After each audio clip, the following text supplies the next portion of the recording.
Hi guys, good morning. स्वागत है आप सबके मेरे यूट्यूब चैनल पे। तो चलिए बिना कोई देरी के हम इस वीडियो को स्टार्ट करते हैं। हमने इस वीडियो के पिछले पार्ट में देखा था कि केमिकल रिएक्शन जो हमारा चैप्टर है पूरा, तो हमने उसके बारे में पढ़ा था। केमिकल रिएक्शन का डिफिनेशन, उसके बाद फिर केमिकल रिएक्शन के साथ से हम केमिकल इक्वेशन कैसे बनाते हैं, फिर केमिकल इक्वेशन को हम बैलेंस कैसे करते हैं। उसके साथ साथ में हमने सीखा था कि टाइप्स ऑफ केमिकल रिएक्शन क्या होते हैं। तो बस हमने उसमें शॉर्ट में डिस्कस किया था कि केमिकल रिएक्शन के टाइप्स कितने होते हैं। बट इस वीडियो में हम केमिकल रिएक्शन के टाइप्स को सीखेंगे कि वो टाइप क्या होता है और उसके एग्जांपल्स क्या होते हैं। तो चलिए स्टार्ट करते हैं इस वीडियो को। तो सबसे पहले जो हमने पिछले क्लास में भी देखा था कि जो हमारे केमिकल रिएक्शन है उसके 5 टाइप्स होते हैं। तो जो पहला टाइप होता है वो कॉम्बिनेशन रिएक्शन होता है, जिसको हिंदी में संयोजक बोलते हैं। दूसरा टाइप जो होता है वो डिकम्पोजिशन होता है, जिसको हम हिंदी में क्या बोलते हैं, अपघटन। उसका तीसरा जो है हमारा डिस्प्लेसमेंट रिएक्शन, मतलब विस्थापन। और उसका चौथा जो टाइप है रिएक्शन का वो है डबल डिस्प्लेसमेंट रिएक्शन। अब पांचवा जो है हमारा ऑक्सीडेशन एंड रिडक्शन, इसको शॉर्ट में हम क्या बोलते हैं, रिडॉक्स रिएक्शन। इसको शॉर्ट में हम लोग बोलते हैं रिडॉक्स रिएक्शन। ये हमारा पांचवा टाइप हो गया। तो चलिए हम एक एक करके पांचों के बारे में पढ़ेंगे इस वीडियो में अच्छे से। तो स्टार्ट करते हैं पहले टाइप के रिएक्शन के साथ में। पहला जो टाइप है हमारा वो क्या है, कॉम्बिनेशन रिएक्शन। कॉम्बिनेशन वर्ड से ही आपको पता चल रहा है कि कंबाइन होके, मतलब दो चीज जुड़ के या मिलके, संयोजन या जुड़ना। कॉम्बिनेशन का मतलब ही यही होता है। तो चलिए हम कॉम्बिनेशन रिएक्शन का पहले डिफिनेशन जानते हैं। To or more reaction two or more reactants combines to form a single product. मतलब दो या उससे ज्यादा रिएक्टेंट्स मिलके एक सिंगल प्रोडक्ट बनाते हैं तो उसको हम लोग क्या बोलते हैं, कॉम्बिनेशन रिएक्शन।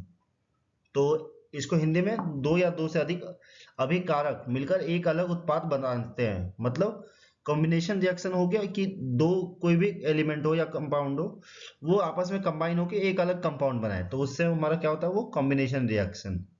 ठीक है, तो चलिए हम स्टार्ट करते हैं। इसका एक एग्जांपल देखते हैं क्या है कॉम्बिनेशन रिएक्शन का। बर्निंग ऑफ कोल, कोयले का जलना क्या है, कॉम्बिनेशन रिएक्शन। कोयले का क्या होता है, carbon, carbon plus O2 oxygen gas. तो कार्बन को जब जलाते हैं हम लोग ऑक्सीजन को प्रेजेंट में, तो क्या हमारे पास आता है, CO2, कार्बन डाइऑक्साइड जो गैस होता है वो हमारा निकलता है, उसके साथ में हीट मिलती है हमें। ठीक है, तो a piece of coal reacting with oxygen in the air produce smoke and heat. एक और एग्जांपल हमारा क्या है, नाइट्रोजन N2 प्लस H2। इसका जो कॉम्बिनेशन होता है वो क्या होता है, NH3। जिसको हम लोग बैलेंस करना हो इक्वेशन को, जैसे NH3 है तो H3 है, यहाँ पे H2 है, तो N2 है तो N को 2 हमने कर दिया, तो 2NH3, N तो बैलेंस हो गया, बट जो हाइड्रोजन वो कितना हो गया, 6। तो हाइड्रोजन को बैलेंस करने के लिए हमें क्या करना होगा, 3 से मल्टीप्लाई करना होगा। तो N2 plus 3H2 is equal to 2NH3। ये हमारा बैलेंसिंग भी हो गया केमिकल इक्वेशन का। तो चलिए आगे अगला टाइप पढ़ते हैं हम लोग, डिकम्पोजिशन रिएक्शन। मतलब रिएक्शन डिकम्पोज कैसे होता है। कॉम्बिनेशन मतलब आपने तो देखा वर्ड से कंबाइन, डिकम्पोज मतलब टूटना बिखरना, वर्ड से ही आपको पता चल रहा है। तो जो हमारा पहला टाइप है वो क्या है, मतलब दूसरा टाइप है डिकम्पोजिशन रिएक्शन। तो इसका डेफिनेशन है, a single reactant breaks down to give two or more simpler products, requires energy, heat, light और इलेक्ट्रिसिटी। मतलब कि एक सिंगल जो रिएक्टेंट है वो आपस में टूट के, मतलब वो खुद से टूट के दो या फिर दो से ज्यादा सिंपलर प्रोडक्ट्स देता है, तो वो क्या होता है हमारा, डिकम्पोजिशन रिएक्शन। एक एकल अभिकारक टूटकर दो या दो से अधिक सरल उत्पाद देता है। इसके लिए ऊर्जा, उष्मा, प्रकाश या विद्युत की आवश्यकता होती है। मतलब इसके लिए प्रेजेंस क्या होना चाहिए वहां पे, हीट, लाइट और इलेक्ट्रिसिटी। अगर ये प्रेजेंट होंगे तभी वो रिएक्शन हो पाएगा, नहीं तो फिर वो रिएक्शन नहीं हो पाएगा। तो एक एग्जांपल हम लोग लेते हैं, डिकम्पोजिशन ऑफ फेरस सल्फेट। मतलब जो फेरस सल्फेट होता है उसका डिकम्पोज कैसे होता है। तो फेरस सल्फेट का फॉर्मूला होता है FeSO4। FeSO4 को हम हीट करते हैं तो हमारे पास क्या आता है, हीट करने पे Fe2O3, और इसके साथ में हमारे पास क्या आता है, sulphur dioxide plus sulphur trioxide. ये हो गया हमारा, जब FeSO4 को हम लोग हीट करते हैं तो हमारे पास आता है Fe2O3। ये हम इसके साथ में सल्फर डाइऑक्साइड और सल्फर ट्राइऑक्साइड हमारे साथ में रिलीज होता है।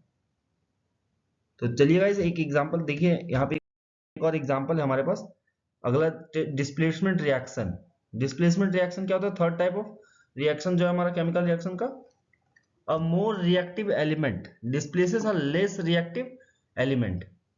मतलब एक जो मोर रिएक्टिव एलिमेंट होता है वो दूसरे लेस रिएक्टिव एलिमेंट को डिस्प्लेस कर देता है। डिस्प्लेसमेंट, आप नाम से आपको पता चल रहा होगा कि एक जगह से दूसरा जगह डिस्प्लेस कर देना। तो इसी तरह a more reactive element displaces a less reactive element from its compound. मतलब उसके जो कंपाउंड होते हैं उससे उसको रिप्लेस करके दूसरे कंपाउंड बना लेता वो।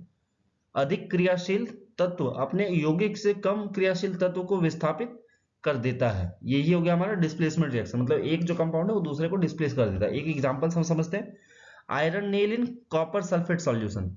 आयरन नेल को जब भी हम कॉपर सल्फेट सॉल्यूशन पे डिप करेंगे तो क्या रिएक्शन होता है? तो देखिए इक्वेशन क्या होता है, Fe plus CuSO4, copper sulphate solution है हमारा। तो ये रिप्लेस, आयरन जो है कॉपर को रिप्लेस कर देता है किससे? फेरस सल्फेट के साथ। FeSO4 ferrous sulphate solution plus Cu और कॉपर जो है वो अलग हो जाता है। तो showing a blue CuSO4 solution with a silvery iron nail. A second image shows the solution turning light green and brownish red deposit on the nail. देखिए जैसा पहला इमेज था, ये ब्लू कॉपर सल्फेट सॉल्यूशन है।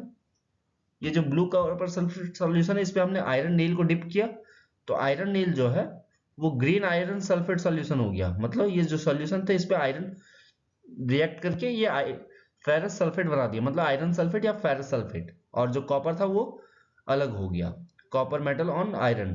Copper metal था वो जो किस पे? आयरन पे है। इसी वजह से जो आयरन था वो कॉपर से ज्यादा रिएक्टिव था, इस वजह से कॉपर आयरन को डिस्प्लेस कर दिया, सॉरी आयरन कॉपर को डिस्प्लेस कर दिया। तो चलिए आगे देखते हैं चौथे टाइप के, डबल डिस्प्लेसमेंट रिएक्शन। यहाँ पे था सिंगल डिस्प्लेसमेंट, मतलब एक ऐसा एलिमेंट दूसरे कंपाउंड को डिस्प्लेस कर देता है। बट डबल डिस्प्लेसमेंट क्या क्या होता है? दोनों कंपाउंड आपस में एक दूसरे को डिस्प्लेस करते हैं। An exchange of ions between the reactants often forms a precipitate. मतलब कि एक जो एक्सचेंज होता है रिएक्टेंट्स का, ऑफन फॉर्म्स अ प्रेसिपिटेट। जो भी दो कंपाउंड होते हैं उनके जो आयंस का डिस्प्लेसमेंट होता है, मतलब वो अलग एक दूसरे से जो आयंस एक्सचेंज करते हैं उसके हिसाब से उनका प्रेसिपिटेट का फॉर्मेशन होता है। जैसे अभिकारकों के बीच आयनों का आदान प्रदान होता है, अक्सर तलछट बनता है। प्रेसिपिटेट मतलब चिपचिपा पदार्थ बनना। एक एग्जांपल हमारे पास क्या है? Formation of barium sulphate precipitate. Barium sulphate का जो प्रेसिपिटेट बनता है वो कैसे होता है, चलिए हम देखते हैं। हमारे पास क्या है? Sodium sulphate plus barium chloride. इन दोनों को आपस में जब हम रिएक्ट करवाएंगे तो हमारे पास क्या आता है? बेरियम सल्फेट, ये प्रेसिपिटेट बन जाता है। ये प्रेसिपिटेट बनता है हमारा बेरियम सल्फेट। उसके साथ में हमारे पास क्या आ जाता है? Sodium chloride. ये हो गया हमारा डबल डिस्प्लेसमेंट रिएक्शन। देखिए यहाँ पे सोडियम था, सोडियम इधर क्लोराइड के साथ पे आ गया और बेरियम जो है वो सल्फेट के साथ पे आ गया। तो ये हो गया double displacement reaction. showing two clear solutions and mixing in a beaker and immediately forming a white insoluble solid। देखिए सोडियम सल्फेट सॉल्यूशन और बेरियम क्लोराइड सॉल्यूशन को मिक्स करते हैं बीकर में तो क्या बनता है? बेरियम सल्फेट बन जाता है, व्हाइट प्रेसिपिटेट। ये यहाँ पे इमेज से के जरिए भी आप समझ सकते हैं। ठीक है, तो गाइस अगले लास्ट हम टाइप की ओर बढ़ते हैं। जो हमारा लास्ट टाइप है क्या है? Oxidation and reduction reaction. मतलब रिएक्शन का जो आखिरी टाइप है ऑक्सीडेशन एंड रिडक्शन रिएक्शन, इनको हम क्या बोलते हैं आपस में? दोनों को मिला के रिडॉक्स रिएक्शन। ये क्या है हमारा? Redox reaction.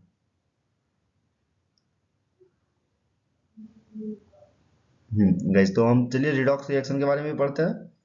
रिडॉक्स रिएक्शन में दो टाइप होते हैं, ऑक्सीडेशन एंड रिडक्शन। तो ऑक्सीडेशन जो है हमारा वो क्या है? गेन ऑफ ऑक्सीजन और लॉस ऑफ हाइड्रोजन। मतलब रिएक्शन में कभी भी गेन होता है ऑक्सीजन का या फिर हाइड्रोजन का लॉस होता है, वो हमारा होता है ऑक्सीडेशन। इसके साथ में जो रिडक्शन होता है वो क्या होता है? लॉस ऑफ ऑक्सीजन और गेन ऑफ हाइड्रोजन। मतलब जो भी ऑक्सीडेशन में होता है उसका जो ऑपोजिट है वो है हमारा क्या? Redox reaction, sorry reduction. मतलब ऑक्सीडेशन में जो ऑपोजिट होता है उसका रिडक्शन होता है और जो रिडक्शन में होता है उसका ऑपोजिट ऑक्सीडेशन होता है। ऑक्सीडेशन में गेन ऑफ ऑक्सीजन, आप नाम से भी देख सकते हैं, यहाँ पे ऑक्सी लगा हुआ है तो मतलब gain of oxygen and loss of hydrogen. और रिडक्शन में क्या लगा हुआ है? रिडक्शन, तो मतलब लॉस ऑफ ऑक्सीजन और गेन ऑफ हाइड्रोजन। चलिए एक एग्जांपल हम लोग समझते हैं। रिएक्शन ऑफ कॉपर ऑक्साइड, मतलब कॉपर ऑक्साइड को जब हम रिएक्ट करवाते हैं तो कॉपर ऑक्साइड को हाइड्रोजन की प्रेजेंस में रिएक्ट करवाते हैं, उसको हीट करते हैं तो क्या मिलता है हमें? Copper plus H2O। कॉपर के साथ में क्या हुआ हमारा? ऑक्सीजन जो है यहाँ से रिमूव होके हाइड्रोजन पे ऐड हो गया, तो CuO लॉस ऑफ ऑक्सीजन, तो ये क्या हो गया हमारा reduction, loss of oxygen reduction, and H2 gain of oxygen, H2 में क्या हो गया ऑक्सीजन ऐड हो गया, तो ये गेन ऑफ ऑक्सीजन हो गया, जिससे हमारे दोनों हो गया इस पे रिडॉक्स रिएक्शन, ये हो गया इसमें ऑक्सीडेशन भी हो गया रिडक्शन भी हो गया।